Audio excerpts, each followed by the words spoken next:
No. Todd, you talked a lot about accountability after the game on Thursday. Have you noticed a shift with that at practice this week? It's such a broad word, the way you use it. Accountability could be doing little things right. It could be using teammates talking to each other. You talking to yourself, coaches talking to each other.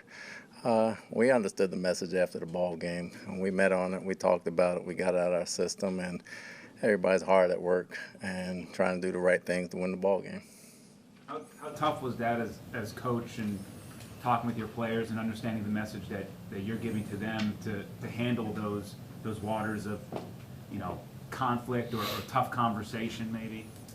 It's not tough at all. You're going to lose some games in this league. We've all lost some throughout our entire lives. You don't like it that day, but you get up the next day, you put your head down, you go to work, and you try to correct the little things, and you move on. You don't hold it and make it any tougher than it has to be. It's a football game. Coach, what went into the process of bringing back Anthony Walker, and what can you say about what he can add to the defense at this point? Well, when Bucs got hurt, we felt like we needed another guy that already knew the system. He's got veteran leadership. He's a very good run defender. He understands pass concepts very well in the zone, and he's been in the system. So it was only smart to try to bring him back and see if we can use him. Does he know enough? Can he step in and be elevated right away? We're refreshing him right now, so we want to see exactly where he is by the end of the week. So it'll be a little tough to say right now. Is there any chance that JPP could be activated for this game, Todd? It's possible. I mean, it's possible. He had a good day today. We got to see how he progresses throughout the week. I think this week will be the hardest as far as who's active and who's not active with most of the people practicing. You say he had a good day. Does that mean he looked like he did 4 or 5 years ago? What does that really mean? I don't think anybody looks like they did 4 or 5 years ago, but energetic-wise and fundamental and technique sound and picking up the system and getting comfortable, he looked good. We saw Cade and Servassier and out there. Just Tyke Smith. What are their? Where are they at? Were they limited? What's their status? They're in play. They're in play. They did some good things today, and we just got to see how the week progresses. As far as Kalijah, is there any closer to a return? Is he working out with trainers yet, or how's that working? He's been working out. I couldn't tell you when the return is, though. How shocked are you, Todd, at this prolonged tailspin since the bye week?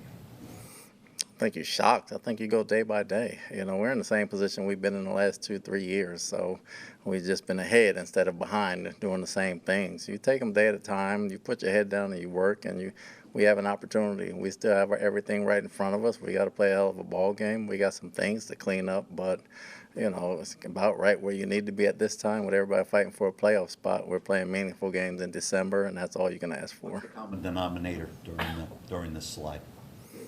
Just doing the little things right. Doing the little things right and just focusing on finishing the ball game. How do you get the younger guys to kind of realize where they're at and kind of shift out of that we're just happy to be here and get them to find that edge, that mental killer instinct that they need to have to finish games and stuff? Well, they've been out of that. It's not a matter of them shifting out of things. It's just a matter of them getting over the rookie slump of a long season. That's probably twice as long as college, and then still maturing and realizing that everybody's going to play injured and hurt, and you got to be mentally tough throughout, and I think most of them have done that. You look at the two Carolina games last year. One you win by 27 points. The other one you need a kick at the buzzer just to get to overtime and win there. Is there the biggest difference between those two, or what you need to do to be more like the last game? We got to execute. We got to execute and just do the little things. You're not going to blow nobody out in this league. They're all going to be tough. So we got to focus on the little things and focus on ourselves and understand what we've done the last couple of weeks. And if we can fix that, we'll be okay. Coach, with Zion McCollum on injured reserve now, what is your confidence level in Benjamin Morrison and Jacob Parrish? Should they kind of rotate at outside corner? Very high confidence in both of them. I mean, they're not rookies anymore. It's late in the season right now. They both can play. They understand the system and got to go out there and play. With Morrison, you had said that Thursday he was a scratch because he needed another week. Do you feel good about where he is physically, mentally ready to play for this game? I do. Todd, how potentially gratifying was it not just to see Mike and Jalen back, but the idea that them going forward, that your offense with Bucky and those 4 receivers, that you guys could become a lot more explosive down the stretch here? Well, that's the hope. It was gratifying to see them take the hits they took and get up from it and be perfectly fine. I think that's what you worry about the most, because that's the one thing you couldn't replicate in practice. But going forward, and when you got your full core of receivers finally, and you got a lot of guys healthy, obviously we still have 2 backup guards, but at the same time they're getting continuity down there. So we hope we can build some chemistry and execute some plays on that. Coach, has confidence been an issue on defense during the slide, or do you think they're playing at full confidence and it's just? It's not at full confidence. We're just making mistakes. And after the loss, when you were frustrated and said some guys like got to look in the mirror, do you think, based on what you've seen now, that they got that message, Todd? Yeah, they got the message. It's football, guys. I don't know. There have probably been a billion stories written when coaches have lost. They got pissed off and said something to their guys. It's not an issue. We're fine. In terms of the pass defense in the first 8 games of the season, your defense allowed 10 passing touchdowns. Over the last 6 games, that number's ballooned to 13. What's happening in the red zone specifically with some of the pass defense and giving up touchdowns rather than being able to hold teams to field goals? Well, sometimes it's coverage, sometimes it's lack of rush. It's got to be put together. It's got to be put together that way, and we got to be able to execute. What strides have the Panthers made, Todd, in your eyes, under Canales in year 2?